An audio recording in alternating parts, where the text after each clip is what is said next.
Canette ou bouteille? Quel est le meilleur contenant pour ta bière?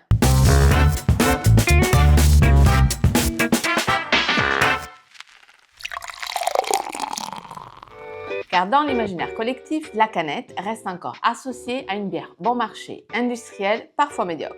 On l'excuse seulement quand elle est portée par des jeunes brasseries qui font de ce contenant un outil marketing à part entière. Certains lui reprochent un goût métallique, d'autres la jugent moins écologique que la bouteille. Bref, la canette divise. Alors, on fait le point ensemble. Conservation. Les deux grands ennemis de la bière, on le sait, sont la lumière et l'oxygène. Sur ces deux fronts, la canette coche toutes les cases. Totalement opaque, elle ne laisse passer aucun rayon lumineux, contrairement au verre. Elle est aussi parfaitement hermétique, là où les capsules de bouteille peuvent laisser filtrer un peu d'air avec le temps. Logistique. Plus légère, plus empilable, plus robuste, la canette, elle est le choix parfait pour les festivals, les dégustations nomades et les livraisons. Elle refroidit plus vite, l'aluminium étant plus fin et surtout, elle ne casse pas. La bouteille, plus fragile et encombrante, demande plus de précautions et elle est plus chère à transporter aussi. Mais elle reste incontournable pour certains formats comme les 75 centilitres ou pour les bières de garde que l'on imagine difficilement conditionnées autrement. Marketing. La canette, c'est un terrain d'expression XXL, une surface imprimable 2 à 3 fois plus grande qu'une bouteille, entièrement personnalisable. Un espace de liberté où graphistes et artistes s'en donnent à cœur joie.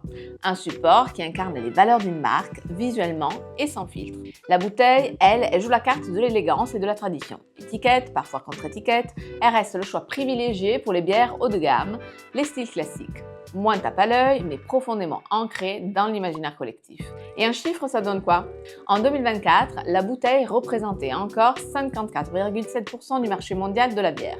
Mais la canette grimpe en flèche avec un taux de croissance annuel estimé à plus de 5,25% pour les prochaines années. Ce format séduit en particulier les jeunes brasseries, notamment aux États-Unis, où il est devenu la norme dans de nombreuses microbrasseries. En France aussi, de plus en plus de brasseries font le choix du tout canette ou proposent une double gamme. Alors, qui gagne? Quel est le meilleur contenant pour ta bière? Eh bien, ça dépend.